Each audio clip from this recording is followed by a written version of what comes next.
કરમસદમાં મહાનગરપાલિકા અને જીપીસીબીની ગંભીર બેદરકારી।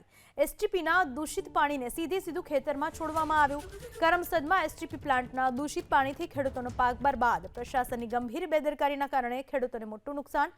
ખેડૂતોના 10 વીઘા જમીન પર ખેતીને ભારે નુકસાન। મહાનગરપાલિકાના અધિકારીઓ પર ખેડૂતોનો બેદરકારીનો આરોપ। અધિકારીઓના બેદરકારીના કારણે પાક નુકસાનનો ખેડૂતોનો આરોપ। એસટીપી પ્લાન્ટના સંચાલનમાં નિયમોના ઉલ્લંઘનનો આરોપ। નિયમોનું ઉલ્લંઘન છતાં અધિકારીઓ બેદરકાર હોવાનો આરોપ। જીપીસીબીના અધિકારીઓ કોઈ કાર્યવાહી ન કરતા હોવાનો આરોપ।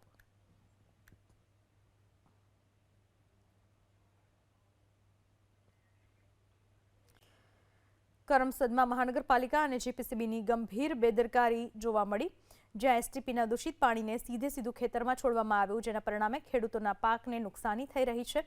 કરમસદમાં એસટીપી પ્લાન્ટના દૂષિત પાણીથી ખેડૂતોનો પાક બરબાદ થઈ ગયો। હાલમાં આપણી સાથે ફોન લાઈન પર ખેડૂત જોડાઈ ચૂક્યા છે, અશ્વિન તળપદા। અશ્વિનભાઈ, કઈ રીતની પરેશાની અત્યારે ખેડૂતોને થઈ રહી છે? અહીંયા મેડમ એવું છે કે વારંવાર અમે રજૂઆત કરીએ છીએ, તેમ છતાં એસટીપી નું પાણી એ લોકો ડાયરેક્ટ સીધું ખેતરમાં છોડી દે છે।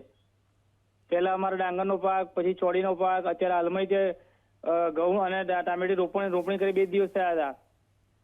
હાલમાં રાત્રે એ લોકોએ પેલા નગરપાલિકા પાણી જે એસટીપી પ્લાન્ટથી છોડ્યું, રાત્રે બધું ભરાઈ ગયું। 10 વીઘા પાણી અમારા ખેતરમાં। કેટલા ખેડૂતોના કેટલા વીઘા ખેતરમાં અંદાજે પાણી ભરાઈ ગયું છે? આવું દૂષિત પાણી 10 થી 12 વીઘામાં ભરાઈ ગયું છે, 7-8 ખેડૂતના ખેતરમાં। તો આ જેટલા હેક્ટર જેટલા ખેતરોમાં પાણી ભરાઈ ચૂક્યું છે, ત્યાં પાક બચવાની કોઈ શક્યતા ખરી? ના મેડમ, ના એવું કઈ નહીં, કેમ કે એ પાક ફેલ જ જાય। ટામેટીના છોડ છે કે ઘઉં છે, એ બધું ફેલ જ જાય। અને પાણી કેટલું ભરે, ઢીચણમાં પાણી ભરાઈ ગયું છે। હાલમાં હું ખેતરમાં જ છું। અંદાજે કેટલું નુકસાન? નુકસાન તો ઘણું બધું, લગભગ 1.5-2 લાખ રૂપિયા નુકસાન છે મેડમ। જી, આ બાબતે કોઈ રજૂઆત કરવામાં આવી? અશ્વિનભાઈ, જીપીસીબીમાં કોઈ રજૂઆત કરાઈ ખરા આ બાબતે? રજૂઆત તો મેડમ મેં પહેલી કરેલી રજૂઆતો, મારી લેખિતમાં છે બધું રજૂઆત કરેલી।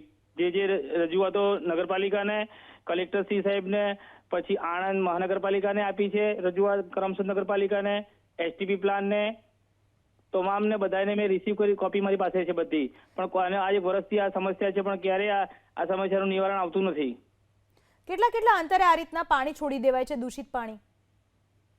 સમજો ને, એ 4-5 દિવસ થાય મેડમ, એટલે પછી તે લોકો સ્ટોક કરે છે, સ્ટોક થી પછી આ બધું છોડી મૂકે છે। જી અશ્વિનભાઈ, આભાર અશ્વિનભાઈ આપનો મારી સાથે વાત કરવા બદલ। તો પ્રશાસનની ઘોર બેદરકારી, છેલ્લા 1 વર્ષથી ખેડૂતો પરેશાન થઈ રહ્યા છે। અનેક જગ્યાએ અનેક રજૂઆતો કરી છતાં પણ પરિસ્થિતિ સુધરતી નથી અને ખેડૂતોને મોટું નુકસાન જઈ રહ્યું છે।